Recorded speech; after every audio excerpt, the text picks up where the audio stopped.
সেবা।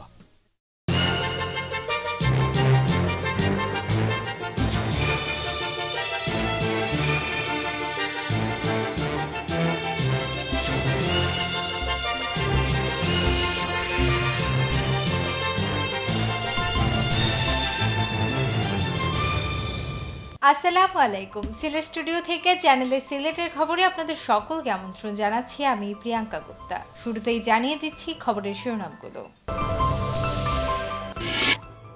British visa processing centre Bharat থেকে বাংলাদেশে পুনরায় ফিরিয়ে আনার দাবিতে সোচ্চার সিলেটের জনতা।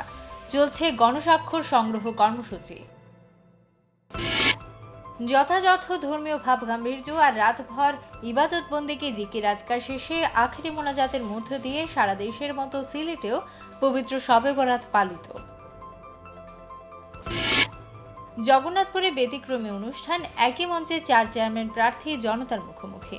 এলাকার উন্নয়ন নিয়ে জানালেন পরিকল্পনা ও ভাবনা।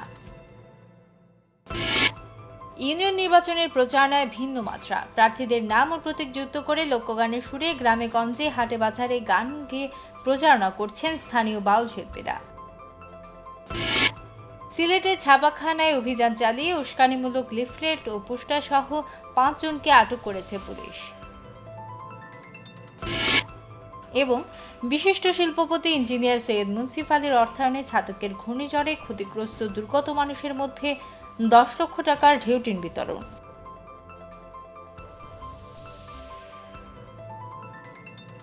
শুনছিলেন শিরোনাম, এবারে বিস্তারিত। British visa processing centre Bharat থেকে বাংলাদেশে পুনরায় ফিরিয়ে আনার দাবিতে সোচ্চার হয়েছেন সিলেটের জনতা। সিলেট ডেভেলপমেন্ট কাউন্সিলের গণস্বাক্ষর সংগ্রহ কর্মসূচিতে স্বাক্ষর দিয়ে ন্যায্য দাবি আদায়ে একমত পোষণ করেছেন আপামর জনতা। 5 দিনব্যাপী গণস্বাক্ষর সংগ্রহ কর্মসূচির দ্বিতীয় দিন বুধবার সিলেট নগরীর আম্বরখানা পয়েন্টে স্বাক্ষর সংগ্রহ করেন সংগঠনের নেতৃবৃন্দ। সিলেট থেকে বিস্তারিত জানাচ্ছেন বেলাল আহমেদ, ক্যামেরায় ছিলেন আমিবুল এহসান রাহিম। 1947 সালের পর থেকে বাংলাদেশের মানুষ ঢাকায় ব্রিটিশ হাইকমিশন থেকে ভিসা লাভ করে আসছেন, কিন্তু 2014 সালের 1 অক্টোবর থেকে ভিসা প্রসেসিং সেন্টার নয়াদিল্লিতে স্থানান্তরিত হওয়ায় বিপাকে পড়েছেন ব্রিটিশ ভিসা প্রার্থী বাংলাদেশিরা। 2013 সালে ঢাকায় ব্রিটিশ হাইকমিশনে ভিসা আবেদনকারীর 71% ভিসা পেয়েছিলেন। 2014 সালে ভিসা পেয়েছিলেন 67%। 2014 সালের 1 অক্টোবর থেকে ভিসা সেন্টার ভারতে স্থানান্তরের পর ভিসা পেয়েছেন মাত্র 17% বাংলাদেশি ভিসা প্রার্থী। ব্রিটিশ সরকারের এই সিদ্ধান্তের প্রতিবাদে সিলেটে ব্যাপক বিক্ষোভ ও প্রতিবাদ জানানো হয়েছে। যুক্তরাজ্যে ব্রিটিশ বাংলাদেশিরাও সোচ্চার ভূমিকা পালন করেছেন। ব্রিটেনের কারুশিল্পের সঙ্গে যুক্ত নেতৃবৃন্দও এ নিয়ে লবিং করে যাচ্ছেন। তারই ধারাবাহিকতায় এবার সিলেটে গণস্বাক্ষর কর্মসূচি পালন করছে সিলেট ডেভেলপমেন্ট কাউন্সিল। থাকি এটা বাংলাদেশেও ফিরাই আনার লাগি, কারণ বাংলাদেশ থেকে যারাই ভিজিট ভিসা অ্যাপ্লাই করে সেউরিয়া ভিসা দেন না, যে এটা বাংলাদেশও আবার ফিরাই আনাই হোক, ওটাই আমরা দাবি। যত পেপার সাবমিট করার পরেও কোনো কারণ ছাড়া ভিসা দেওয়া হয় না, এবং আমরা এই তথ্যগুলো আমরা চাইছিলাম যে আমরা কতজন ভিসার লাগি উঠছে, অ্যাপ্লিকেন্ট উঠছে এবং কতজন দেওয়া হয়েছে, তারা এই তথ্য দিতে অস্বীকৃতি জানান। গণস্বাক্ষর কর্মসূচিতে বক্তারা বলেন, বাংলাদেশ এখন একটি স্বাধীন সার্বভৌম রাষ্ট্র। স্বাধীনতার 44 বছর পর স্বাধীন বাংলাদেশের নাগরিকদের জন্য ব্রিটিশ ভিসা প্রসেসিং কার্যক্রম প্রতিবেশী রাষ্ট্র ভারতের রাজধানী নয়াদিল্লি থেকে হচ্ছে। এটি নিঃসন্দেহে একটি স্বাধীন সার্বভৌম রাষ্ট্র এবং জনগণের জন্য নিতান্তই অবমাননাকর ও অসম্মানজনক পদক্ষেপ।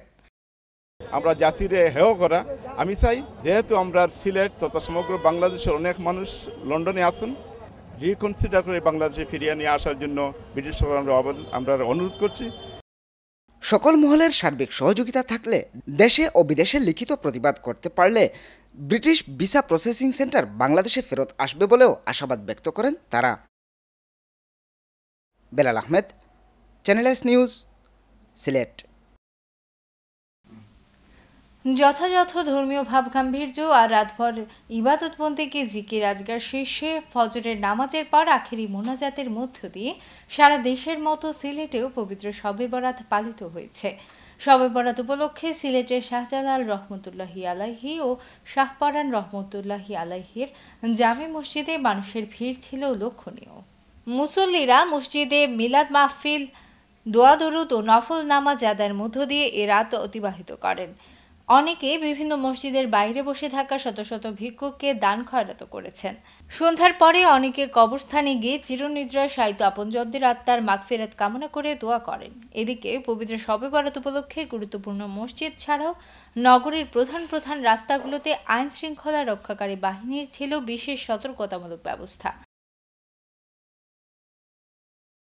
এদিকে পবিত্র শবে বরাত উপলক্ষে সিলেটের আমানুল্লাহ কনভেনশন সেন্টারের উদ্যোগে বাদ মাগরিব খতমে কোরআন, বুখারী শরীফ এবং মিলাদ ও দোয়া মাহফিল অনুষ্ঠিত হয়েছে। এতে দোয়া পরিচালনা করেন মাওলানা আহমদ আলী সাহেব এবং বয়ান পেশ করেন দরগার মুহতামিম আবুল কালাম জাকারিয়া। এই সময় উপস্থিত ছিলেন আলিয়া মাদ্রাসার মুহতামিম জিল্লুর রহমান সাহেব সহ আরো অনেকে।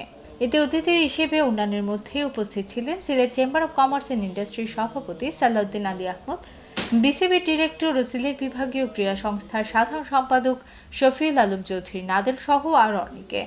মাহফিলে উপস্থিত ছিলেন আমানুল্লাহ কনভেনশন সেন্টারের চেয়ারম্যান জনাব Amanullah, vice chairman Sanaullah Fahim, MD Kudratullah Taher সহ ধর্মপ্রাণ মুসল্লিরা।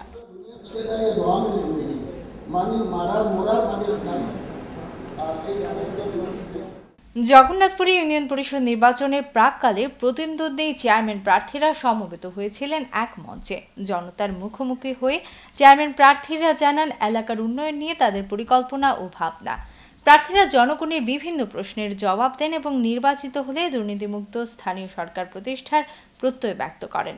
লিটন চৌধুরীর ক্যামেরায় বিস্তারিত জানাচ্ছেন মঈনুদ্দিন মঞ্জু। গ্রিন সৈয়দপুর নামের একটি পরিবেশ বিষয়ক সংগঠন ইউনিয়ন পরিষদ নির্বাচনের প্রাককালে ৭ নম্বর সৈয়দপুর ইউনিয়ন পরিষদের প্রতিদ্বন্দ্বী চেয়ারম্যান প্রার্থীদের এক মঞ্চে হাজির করে। জনতার মুখোমুখি এই অনুষ্ঠানে সভাপতিত্ব করেন গ্রিন সৈয়দপুরের সভাপতি সৈয়দ হাফিজউদ্দিন। এতে চেয়ারম্যান প্রার্থীদের মধ্যে অংশ নেন আওয়ামী লীগ মনোনীত প্রার্থী আলহাজ আবুল হাসান, বিএনপি মনোনীত প্রার্থী সৈয়দ মুসাব্বির আহমদ, স্বতন্ত্র প্রার্থী তৈয়ব মিয়া কামাল এবং স্বতন্ত্র প্রার্থী বদরুল ইসলাম খান।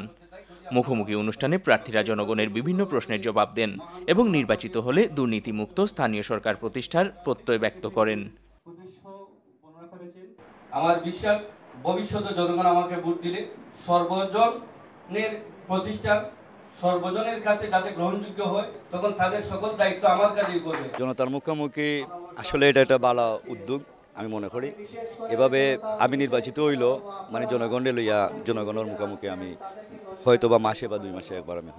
জনতার মুখোমুখি হয়ে চেয়ারম্যান প্রার্থীরা জানান এলাকার উন্নয়ন নিয়ে তাদের পরিকল্পনা ও ভাবনার কথা। যে আমরা একই এলাকার মানুষ, একই মায়ের সন্তান, আমরা সকলে মিল্লা দেশের লাগে কাজ করতাম।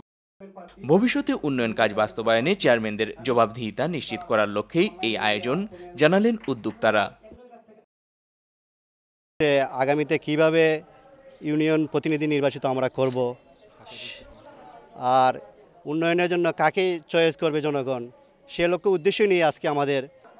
শিব্বির আহমদ উসমানীর পরিচালনায় অনুষ্ঠিত জনতার মুখোমুখি অনুষ্ঠানে প্রশ্ন করেন অ্যাডভোকেট আব্দুল মুকিত, মোহাম্মদ আমিরুল হক, গ্রিন সৈয়দপুর সংগঠনের সমন্বয়কারী সৈয়দ শাকির আহমদ ও মাওলানা মারজান কুরেশি। এ সময় অন্যান্যের মধ্যে উপস্থিত ছিলেন গ্রিন সৈয়দপুর সংগঠনের সদস্য Syed Salim Ahmed, Syed Abed Mallik, Syed Ahid, Syed Ayub Ahmed, Mohammad Shuaib Khan, Roshan Qureshi, Syed Rasel. Moinuddin Manju, Channel S News, Sylhet.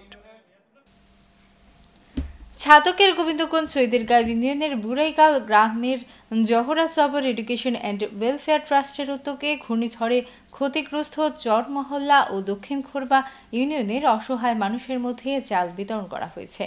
আয়াজুর Rahman উচ্চ বিদ্যালয়ের প্রতিষ্ঠাতার সভাপতি আলহাজ মুখলিসুর রহমান ও যুক্তরাজ্য প্রবাসী আলহাজ আয়াজুর রহমানের অর্থায়নে পরিচালিত এই ট্রাস্টের পক্ষ থেকে চাল বিতরণ করা হয়। সোমবার চরমহল্লা ইউনিয়নের খরিদিচর মাদ্রাসা প্রাঙ্গণে চাল বিতরণ উপলক্ষে এক আলোচনা সভা অনুষ্ঠিত হয়। আয়াজুর রহমান উচ্চ বিদ্যালয়ের প্রতিষ্ঠাতা সভাপতি আলহাজ মুখলিসুর রহমানের সভাপতিত্বে অনুষ্ঠানে বক্তারা বলেন, ট্রাস্টের দানশীল উদ্যোক্তারা তাদের গর্বিত মাতা পিতার নামে এই ধরনের শিক্ষা ও সমাজ সেবামূলক ট্রাস্ট প্রতিষ্ঠা করায় ঘূর্ণিঝড়ে ক্ষতিগ্রস্তদের মানুষের মধ্যে চাল বিতরণ সহ এলাকায় শিক্ষা প্রতিষ্ঠান, মসজিদ, মাদ্রাসা প্রতিষ্ঠা ও মানব কল্যাণে কাজ করে যাওয়ার যে বিরল দৃষ্টান্ত স্থাপন করেছেন তা সত্যিই প্রশংসার দাবিদার। ট্রাস্টের উদ্যোক্তা সদস্য মিজানুর রহমান রাসেলের পরিচালনায় অনুষ্ঠানে প্রধান অতিথির বক্তব্য রাখেন ট্রাস্টের চেয়ারম্যান যুক্তরাজ্য প্রবাসী আলহাজ আয়াজুর রহমান, দক্ষিণ খুরমা ইউনিয়নের চেয়ারম্যান আব্দুল মুসাব্বির, চরমহল্লা ইউনিয়নের চেয়ারম্যান আবুল হাসনাত ও সমাজসেবী আব্দুস সোবহান সহ ট্রাস্টের নেতৃবৃন্দ। অনুষ্ঠানে চরমহল্লা ও দক্ষিণ খুরমা ইউনিয়নের ক্ষতিগ্রস্ত 100 পরিবারের মধ্যে 100 বস্তা চাল বিতরণ করেন। করতে পারায় আমি এলাকার সকলকে, বিশেষ করে চরমহল্লা ইউনিয়নের নবনির্বাচিত চেয়ারম্যান আবুল হাসনাত সাহেবকে ধন্যবাদ জানাচ্ছি এবং এলাকার সর্বস্তরের জনগণকে, ইউরোপিয়ানদেরকে ধন্যবাদ জানাচ্ছি। খবরের পর্যায়ে নিচ্ছি ছোট্ট একটি বিরতি। ফিরে এসে অন্যান্য খবরের সঙ্গে আরও যা থাকছে। ইউনিয়ন নির্বাচনের প্রচারণায় ভিন্ন মাত্রা। প্রার্থীদের নাম ও প্রতীক যুক্ত করে লোকগানের সুরে গ্রামে গঞ্জে হাটে বাজারে গান গেয়ে প্রচারণা করছেন স্থানীয় বাউল শিল্পীরা। সিলেটের ছাপাখানায় অভিযান চালিয়ে উস্কানিমূলক লিফলেট ও পোস্টার সহ 5 জনকে আটক করেছে পুলিশ।